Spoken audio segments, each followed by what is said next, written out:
Did the night shift at a gas station because I was strapped for cash and needed a second job. I worked the night shift there for a few months. It was around my second or third month that this guy started regularly coming in really late at night, always around 2 a.m. He was about 6 feet tall. He had long stringy hair. He'd always come in by a tall boy and leave. But after a while, he one night asked me my name. I told him my name and he just kept saying, "Rob, I like that." As he'd laughed to himself, he cracked open the tall boy he just bought and walked out of the store. Talking to himself, he was clearly hammered. This was the night. I was curious to see if he had been drinking and driving every single time that he'd come to the store. I watched as he left, and he walked out of sight off the gas station property. That would make sense. He never once bought gas any time he came in. He'd always just buy alcohol. I'd seen him just about every night after that. For a while he'd come in some nights noticeably drunker than others, and sometimes he'd just lean on one of the shelves for a while and not say anything. He'd always greet me with a "Hey Rod," used to come in every night and would just be leaning on a shelf drinking the tall boy he had just bought, not saying anything, just staring at a wall. When I finally asked him for his name, he took about 5 seconds to look at me and said, "Bob." I always felt that Bob is a common fake name when someone is lying about their name, so I wondered if that was the first thing that came to mind for him, but I went with it. I then asked, "Bob, where do you work?" And he laughed so loudly that it startled me. He responded, "The government completely him out of his job. I got the vibe he was wasted again." He looked at me with an angry-looking face, but interestingly said, "I like you, Rob, you seem like you know what you're doing." I didn't know what that meant, but he walked out of the store. Right after that, I didn't see him again for a while. I'd say over a week passed, which for a regular like him was a while. Bob always gave me this mildly creepy vibe. I figured he was usually drunk, but something was obviously wrong in his personal life. Well, one very stormy night with less customers than usual.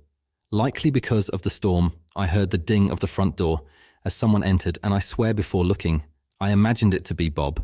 And when I looked, I was shocked to see it was actually him. But it was a much scarier version of Bob. He was completely soaked. He wasn't wearing a rain jacket or using an umbrella. He was just in a dark shirt and jeans. His long hair was drenched, and he was just standing by the door, looking straight ahead at the wall. He looked like he was angry, and yet his mind was elsewhere, like his thoughts were running the way he was standing there, blankly staring at nothing, completely soaked. It was freaking me out. I said, "Bob, are you okay?"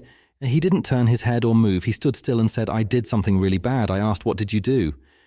He then looked at me, said, "I need somewhere to hide," then walked past me at the register towards the little restroom hallway. He disappeared behind the wall, and I heard one of the doors open and close.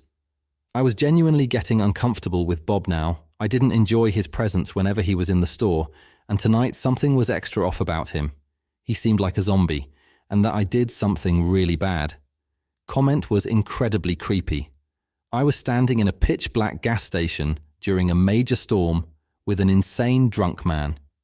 I used the flashlight from behind the counter to make my way towards the back of the store by the inventory storage and the panel board.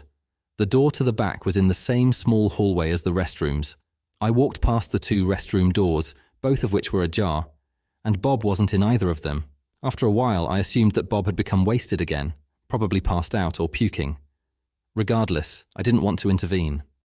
I went through the back door and turned to face the panel board, but I stopped when I heard a faint dripping sound coming from somewhere in the room, and the sound of wet shoes squeaking. I said, "Bob," in a weak and terrified voice, and then I heard more squeaks, this time from a corner to my left.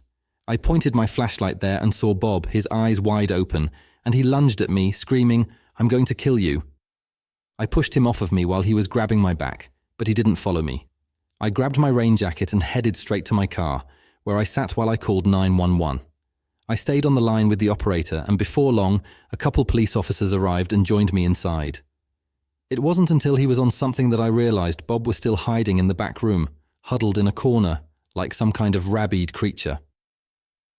They took him to the station after I told them that he had lunged at me, threatened to kill me, and said that he had done something really bad earlier. I discovered more than a month later that this Bob guy's real name was Martin, and that he had brutally beaten his ex-wife to death. Long story short, that night. Life wasn't all about work or anything serious for my old group of friends. We used to stay out until the early hours during our late teens and early 20s. You could say we were a bit unconventional, the kind of people who thought it was cool to hang out at parks or in parking lots until 5 a.m. every weekend, Looking back, it was a silly waste of time, but that lifestyle led me to do a fair share of late-night driving. One weekend night, nearing 4 a.m., I decided it was time to head home. After dropping off a friend at the park, I needed to stop for gas before making my way back home. I used to prefer getting gas at night because the stations were usually deserted. I pulled into one of my regular gas stations, not far from my parents' house.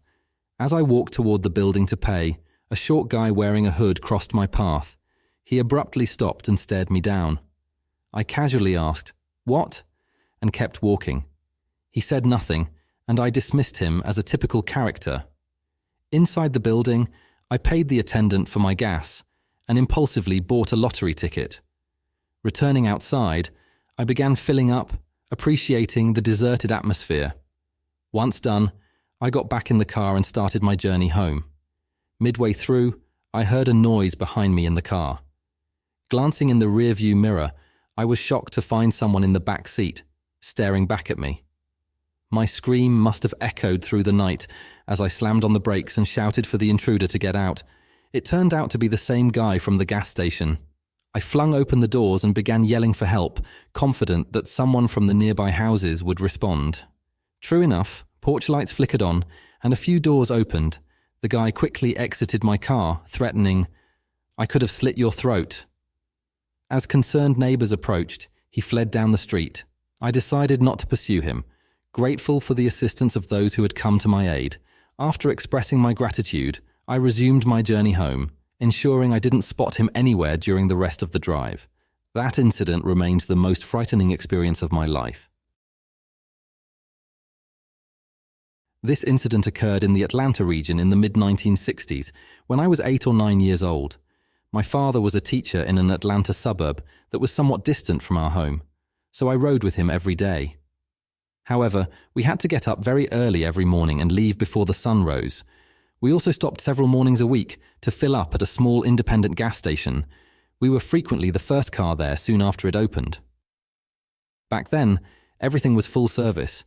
Little restrooms were located behind the pumps.